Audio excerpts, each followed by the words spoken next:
K P. Anilkumar സംഘടനാ ചുമതലയുള്ള general secretary ആയപ്പോൾ സ്റ്റെനോഗ്രാഫറായാണ് ഷഹനാസ് പ്രിയ സജീഷ് ഇന്ദിരാഭവനിൽ കയറി പറ്റിയത്. ഇതാരാണ് പുതിയ അവതാരം എന്ന് ചോദിച്ചവരോടെല്ലാം സംഘടനാ സെക്രട്ടറി പറഞ്ഞത് കോഴിക്കോട്ടെ സ്വതന്ത്ര സമര സേനാനിയുടെ കുടുംബത്തിലെ അംഗമാണ് എന്നാണ്.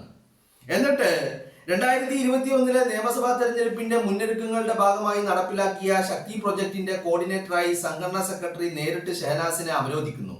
കേരളത്തിലെ കോൺഗ്രസ് പാർട്ടിയുടെ സംഘടനാ ഡാറ്റയുടെ താക്കോലാണ് അവരെ ഏൽപ്പിച്ചതെന്ന് ഓർക്കണം. ഇതിനിടയിൽ സ്വയം പ്രഖ്യാപിത സാഹിത്യകാരിയെ സംഘടനാ സെക്രട്ടറിയുടെ നിർബന്ധത്തിന് വഴങ്ങി വീണ്ടും യൂത്ത് കോൺഗ്രസിന്റെ സാംസ്കാരിക വിഭാഗം നേതാവാക്കുന്നു. പിന്നീട് നിയമസഭാ തെരഞ്ഞെടുപ്പിലെ സീറ്റ് വിഭജന ചർച്ചയിൽ അനിൽകുമാർ പാർട്ടിയുമായി പിണങ്ങുന്നു. ശേഷം പാർട്ടിയുമായി ബന്ധപ്പെട്ട മുഴുവൻ ഡാറ്റയും ഇന്ദിരാഭവനിൽ നിന്ന് പെൻഡ്രൈവിലാക്കി ഇടതുപക്ഷ നേതാക്കൾക്ക് കൈമാറുന്നു. അന്ന് അത് ചെയ്തു കൊടുത്തത് സ്റ്റെനോഗ്രാഫർ ആയിരുന്ന ഷഹനാസ് ആണ്, പ്രിയ സജീഷ് ആണ്. അനിൽകുമാർ പാർട്ടി വിട്ടപ്പോൾ ഷഹനാസ് കൂടെ പോയില്ല. വീണ്ടും പറയുന്നു പ്രിയ സജീഷ് ആണ്. പക്ഷേ ചതി തിരിച്ചറിഞ്ഞ പാർട്ടി പിന്നീട് അവരെ ഓഫീസിൽ തിരികെ കയറ്റിയില്ല. രാഹുൽ മാങ്കൂട്ടത്തിൽ സംസ്ഥാന പ്രസിഡന്റ് ആയപ്പോൾ യൂത്ത് കോൺഗ്രസിന്റെ സാംസ്കാരിക വിഭാഗം നേതാവ് സ്ഥാനത്തു നിന്നുകൂടി അവരെ ഒഴിവാക്കുന്നു. ഈ ഒരു സെന്റൻസ് വളരെ കൃത്യമായി ഓർമ്മിച്ചോളൂ.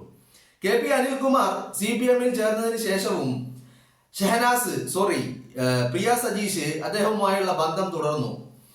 അവരുടെ പ്രസാധക കമ്പനിയിൽ ലാഭവിഹിതം തരാമെന്ന് പറഞ്ഞ് 6 ലക്ഷം രൂപ കെ.പി. അനിൽകുമാറിൽ നിന്നും വാങ്ങിയെന്നും ലാഭമോ മുതലോ കിട്ടാതെ അനിൽകുമാർ ഇപ്പോഴും അവരുടെ പിന്നാലെയുണ്ടെന്നുമാണ് അദ്ദേഹത്തിന്റെ വേണ്ടപ്പെട്ടവരിൽ നിന്ന് അറിയാൻ കഴിഞ്ഞത്. അങ്ങനെയെങ്കിൽ വൈകാതെ കെ.പി. അനിൽകുമാറിനെതിരെയും അതിജീവിതയുടെ ഒരു പീഡന പരാതി പ്രതീക്ഷിക്കുന്നു. ഇനി പറയാനുള്ളത് കോൺഗ്രസ് നേതൃത്വത്തോടാണ്.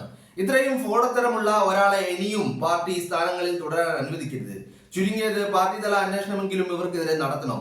രേഖാമൂലം പരാതി തരാൻ തയ്യാറാണ്. അന്വേഷണം വന്നാൽ ഇതുവരെ ഉന്നയിച്ച വ്യാജ IAS, ഇരട്ട ഐഡന്റിറ്റി, മറ്റു എല്ലാ വിഷയങ്ങളിലും കൃത്യമായ തെളിവ് കൂടി ഞാൻ നൽകാൻ തയ്യാറാണെന്ന് പറഞ്ഞുകൊണ്ടാണ് നിയാസ് മലബാരി തന്റെ ഫേസ്ബുക്ക് കുറിപ്പ് അവസാനിപ്പിക്കുന്നത്. ഇതിലെ ഏറ്റവും പ്രസക്തമായ ഭാഗം എന്ന് പറയുന്നത് രാഹുൽ മാങ്കൂട്ടത്തിൽ സംസ്ഥാന പ്രസിഡന്റ് ആയപ്പോൾ യൂത്ത് കോൺഗ്രസിന്റെ സാംസ്കാരിക വിഭാഗം നേതാവ് സ്ഥാനത്ത് നിന്ന് കൂടി അവരെ ഒഴിവാക്കുന്നു. ഇവരെ യൂത്ത് കോൺഗ്രസിന്റെ സാംസ്കാരിക വിഭാഗം നേതാവ് ആക്കിയതാരാണ്? കെ.പി. അനിൽകുമാറാണ്. ഓക്കെ, അപ്പൊ രാഹുൽ മാങ്കൂട്ടത്തിൽ സംസ്ഥാന അധ്യക്ഷനായപ്പോ ഈ ഷഹനാസിനെ ആ സ്ഥാനത്ത് നിന്ന് മാറ്റി എന്ന് പറഞ്ഞാൽ നിങ്ങളും ഞാനും നമ്മളെല്ലാവരും സംശയിച്ചതുപോലെ തന്നെ നിനക്ക് ഞാൻ പണി വെച്ചിട്ടുണ്ടടാ എന്ന് പറഞ്ഞുകൊണ്ട് അല്ലെങ്കിൽ എന്ന് മനസ്സിൽ ഉറപ്പിച്ചുകൊണ്ട് തന്നെയായിരുന്നു, പല ലക്ഷ്യങ്ങളും മുന്നിൽ കണ്ടുകൊണ്ട് തന്നെയായിരുന്നു നിലമ്പൂരിൽ ചെന്ന് ഷഹനാസ് രാഹുൽ മാങ്കൂട്ടത്തെ കണ്ടത്. അതോടൊപ്പം ഷഹനാസ് രാഹുൽ മാങ്കൂട്ടത്തില് യൂത്ത് കോൺഗ്രസിന്റെ സംസ്ഥാന അധ്യക്ഷനായപ്പോ പറയുന്ന രീതിയിൽ പാലക്കാട് വിജയിച്ചപ്പോ ആഹ്ലാദിച്ചതും പാലക്കാട് മത്സരിക്കണമെന്ന് പറഞ്ഞതും ഉപദേശങ്ങളും നിർദ്ദേശങ്ങളും നൽകിയതും അതോടൊപ്പം തന്നെ നിനക്ക് ഞാൻ പണി വെച്ചിട്ടുണ്ടടാ എന്ന് മനസ്സിൽ കരുതിക്കൊണ്ട് തന്നെയാണ് ഷഹനാസ് ദുബൈയിലെ പ്രോഗ്രാമിന് വേണ്ടി ഈ കോഴിയെ, ഷഹനാസ് ആവർത്തിച്ച് പറയുന്ന പൂവൻ കോഴിയെ ദുബൈയിലേക്ക് ക്ഷണിച്ചതും നിനക്ക് ഞാൻ പണി വെച്ചിട്ടുണ്ടടാ എന്നുള്ള മട്ടിൽ തന്നെയായിരുന്നു എന്നുള്ളതാണ്. അത് ഷഹനാസ് തുടർന്നുള്ള ഓഗസ്റ്റ് 20 ശേഷമുള്ള ഷഹനാസിന്റെ പല പ്രവർത്തനങ്ങളിൽ നിന്നും ഈ പറയുന്ന നിനക്ക് ഞാൻ പണി വെച്ചിട്ടുണ്ടടാ എന്നുള്ള ആ ഒരു അവരുടെ ഉള്ളിലിരിപ്പ് നമുക്ക് മനസ്സിലാക്കാൻ സാധിച്ചിട്ടുണ്ട് എന്നുള്ളതാണ്. ഇവിടെ ആരാണ് കെ.പി. അനിൽകുമാർ, ആ കെ.പി. അനിൽകുമാറുമായിട്ടുള്ള ബന്ധം എന്താണ് എന്നൊക്കെ അതിനപ്പുറത്തേക്കുള്ള ചർച്ചകളാണ്. ആ ചർച്ചകളിലേക്ക് ഞാൻ ഇവിടെ പോകുന്നില്ല. കാരണം അത് പോയി കഴിഞ്ഞാൽ അത് വേറൊരു രീതിയിലുള്ള ചർച്ചയായി മാറും. അതുകൊണ്ട് ആ ഒരു ഘട്ടത്തിലേക്ക് ഞാൻ പോകുന്നില്ല. നമ്മള് രാഹുൽ മാങ്കൂട്ടത്തിനെതിരെ പരാതിയില്ലാത്ത, നിയമ നടപടിക്ക് തയ്യാറല്ലാത്ത ഷഹനാസ് എന്തുകൊണ്ട് ഉറഞ്ഞു തുള്ളുന്നു എന്ന് നമ്മളെല്ലാവരും ആലോചിച്ചിട്ടില്ലേ? അതിന് കാര്യം മറ്റൊന്നുമല്ല, കെ.പി. അനിൽകുമാർ വാശി പിടിച്ച് തനിക്ക് സംഘടനയിലുണ്ടായ അധികാരം ഉപയോഗിച്ച് അവരോധിച്ചിരുത്തിയ സ്ഥാനത്ത് നിന്ന് രാഹുൽ മാങ്കൂട്ടത്തിൽ ഇറക്കി വിട്ടു എന്നുള്ളതാണ് ഇതിന്റെ കാരണം. മനസ്സിലായില്ലേ? അന്ന് മുതൽ ഷഹനാസ് ഒരു സന്ദർഭത്തിന് വേണ്ടി അല്ലെങ്കിൽ ഒരു സന്ദർഭം ഉണ്ടാക്കാൻ വേണ്ടിയുള്ള ശ്രമങ്ങളിലും തത്രപ്പാടിലുമായിരുന്നു. ആ സന്ദർഭമാണ് 2025 ഓഗസ്റ്റ് 20 റിനി ആൻഡ് ജോർജിലൂടെ. അപ്പൊ നിങ്ങൾ ചോദിക്കും, ഈ റിനിയാൻ ജോർജ് ചെയ്ത കാര്യങ്ങള് ഷഹനാസിന് ചെയ്യാമായിരുന്നില്ലേ അങ്ങനെയാണെങ്കിൽ എന്ന്? ചെയ്യില്ല. കാരണം എന്താ? ഷഹനാസ് തന്റെ കാര്യങ്ങളൊക്കെ നേടിയെടുത്തുകൊണ്ടിരുന്നത് അപ്പോഴും ഇപ്പോഴും ഈ പാർട്ടിയുടെ തണലിൽ നിന്നുകൊണ്ടായിരുന്നു എന്നുള്ളതാണ് അതിന്റെ ഏറ്റവും പ്രധാനപ്പെട്ട കാര്യം എന്ന് പറയുന്നത്. അവിടെയാണ്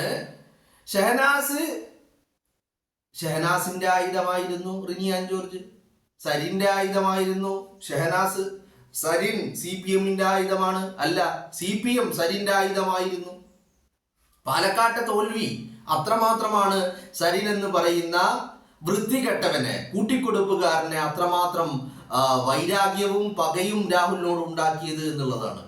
ആ തോൽവി മാത്രമല്ല, രാഹുലിന്റെ സ്ഥാനാർത്ഥിത്വം പോലും സരിന് അത്രമാത്രം പകയും വൈരാഗ്യവും രാഹുലിനോടും ഷാഫിയോടും VD സതീശനോടും കോൺഗ്രസ് നേതാക്കളോടും ഒക്കെ ഉണ്ടായിരുന്നു.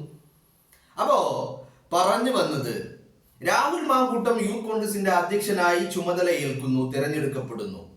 അന്ന് തൊട്ടടുത്ത നിമിഷങ്ങളിൽ ഷഹനാസിനെ ഈ പറയുന്ന സാംസ്കാരിക വിഭാഗത്തിന്റെ ചുമതലകളിൽ നിന്ന് ഷഹനാസിനെ പുറത്താക്കുന്നു, മാറ്റി നിർത്തുന്നു. അവിടെ മുതൽ ഷഹനാസിന്റെ മനസ്സിൽ ഒരു കാര്യം ഉണ്ടായിരുന്നു. എന്താണ്? നിനക്ക് ഞാൻ വെച്ചിട്ടുണ്ടടാ പണി എന്നുള്ളതായിരുന്നു. ഷഹനാസിന് നല്ല ബോധ്യം ഉണ്ടായിരുന്നു.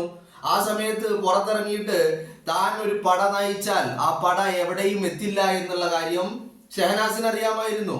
അതുകൊണ്ട് തന്നെ ഷഹനാസ് ഒപ്പം നിൽക്കുക എന്നുള്ള ഒരു പ്രതീതി ഉണ്ടാക്കിക്കൊണ്ട്, കൂടെ നിൽക്കുന്നവരാണ്, കൂടെ തന്നെയുണ്ട് എന്നുള്ള പ്രതീതി ഉണ്ടാക്കിക്കൊണ്ട് അങ്ങനെ ഒരു അന്തരീക്ഷത്തിൽ നിന്നുകൊണ്ടാണ് ഷഹനാസ് പണികൾ അത്രയും ഉണ്ടാക്കിയെടുത്തത് എന്നുള്ളതാണ്.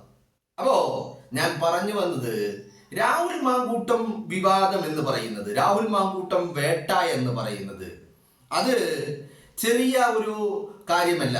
അതിന് പിന്നിൽ വളരെ വ്യക്തമായും ശക്തമായും മനസ്സിലായില്ലേ? ഇപ്പൊ CPM-ന് പോലും CPM-ന് ഒരു പെണ്ണ് കേസ് വേണമായിരുന്നു. പക്ഷേ അത് രാഹുൽ മാങ്കൂട്ടത്തിലേക്ക് എത്തിച്ചത് സരിനാണ്. സരിനെ സഹായിച്ചവരുടെ കൂട്ടത്തിൽ പെടുന്ന ആളുകളാണ് ഈ റിനിയാൻ ജോർജ്, അതുപോലെ ഷഹനാസ്, ഹണി ഭാസ്കരൻ, ഈ തുടങ്ങുന്ന ആളുകളൊക്കെ. മനസ്സിലായില്ലേ?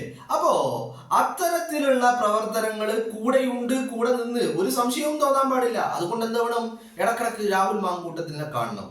ഇടക്കിടക്ക് രാഹുലുമായിട്ടുള്ള ബന്ധങ്ങൾ ഇങ്ങനെ പുതുക്കിക്കൊണ്ടേയിരിക്കണം. എന്ന് പറഞ്ഞാൽ രാഹുലിന് ഒരു സംശയവും തോന്നാൻ പാടില്ല. ഇടക്കിടക്ക് നിർദ്ദേശങ്ങളും ഉപദേശങ്ങളും നൽകണം. അവിടെയും മതിയാവില്ല. ഇടക്ക് തന്റെ പരിപാടിക്കൊന്ന് ക്ഷണിക്കെങ്കിലും വേണം. അത് ഉള്ളിലാഗ്രഹം എന്താ? അവൻ വരരുത് എന്ന് തന്നെയാ. പക്ഷെ എന്നാലും ക്ഷണിക്കണം. എന്താ? താൻ ക്ഷണിച്ചല്ലോ എന്ന് ആർക്ക് തോന്നണം? ഷഹനാസിന് തോന്നണം. ആ രീതിയിലായിരിക്കണം പ്രവർത്തനങ്ങൾ. അപ്പോ ഇത്തരത്തിൽ കാര്യങ്ങൾ നടത്തിക്കൊണ്ടുപോയി തന്നെ ഈ സാംസ്കാരിക വകുപ്പിന്റെ ചുമതലയിൽ നിന്ന് ഇറക്കി വിട്ടതിന് താൻ ഒരു പണി കൊടുക്കണമെന്ന് മനസ്സിൽ ഉറപ്പിച്ച കാര്യം അത് ഷഹനാസ് നടപ്പിലാക്കുകയായിരുന്നു എന്നുള്ളതാണ് ഇതിന്റെ പരമപ്രധാനമായ കാര്യം. ഇവിടെയാണ് നമുക്ക് പലർക്കും തോന്നിയതും, നിങ്ങൾക്കും എനിക്കും എല്ലാവർക്കും തോന്നിയ കാര്യം. ഇതില് ഇവള് പരാതിയില്ല എന്ന് പറയുന്നു, നിയമ നടപടിക്കില്ല എന്ന് പറയുന്നു, തനിക്ക് ദുരനുഭവം ഉണ്ടായി എന്ന് പറയുന്നു. അത് കഴിഞ്ഞിട്ടും രാഹുൽ മാങ്കൂട്ടത്തിനോടൊപ്പം ചേർന്ന് നിന്ന് പ്രവർത്തിക്കുന്നു. ഇതൊക്കെ ചെയ്ത വ്യക്തി ഇപ്പൊ ഇങ്ങനെ വിളിച്ചു പറയുമ്പോ എന്തോ ഒരു പന്തികേട് എനിക്ക് തോന്നിയിട്ടുണ്ട്, നിങ്ങൾക്കും തോന്നിയിട്ടുണ്ട്, എല്ലാവർക്കും തോന്നിയിട്ടുണ്ട്. അതിന്റെ കാരണമാണ് ഈ പറഞ്ഞത് എന്നുള്ളതാണ്. മനസ്സിലായില്ലേ? ഇപ്പോ ഈ നിയാസിന്റെ ഈ പറയുന്ന പോസ്റ്റിന്റെ കമന്റ് ബോക്സ് ഒന്ന് വായിച്ചു നോക്കിക്കഴിഞ്ഞാല് അവിടെ പല രീതിയിലുള്ള ചർച്ചകൾ നടക്കുന്നുണ്ട്. ആ ചർച്ചകളില് ഈ KP അനിൽകുമാറുമായി ബന്ധപ്പെട്ട ചില ചർച്ചകളാണ് പ്രധാനപ്പെട്ടത്. അതുകൊണ്ടാണ് ഞാൻ ആ വഴിക്ക് പോകുന്നില്ല എന്ന് പറയാൻ കാരണം. എനിക്ക് ആ ചർച്ചകളിൽ എനിക്കൊന്നും നഷ്ടപ്പെടാനുണ്ടായിട്ടല്ല. പക്ഷെ അത് കുറച്ചുകൂടി ഈ പറയുന്ന അഡൽട്ട് ഓൺലി കണ്ടന്റ് ആയി മാറും എന്നുള്ളത് കൊണ്ടാണ് ഞാൻ അതിന്റെ കമന്റ് ബോക്സിലേക്ക് പോകാതെ. ഞാൻ അതിന്റെ കമന്റ് ബോക്സ് ഒന്ന് എടുത്ത് പരിശോധിച്ച് നോക്കിയതാ ഒരു തവണ.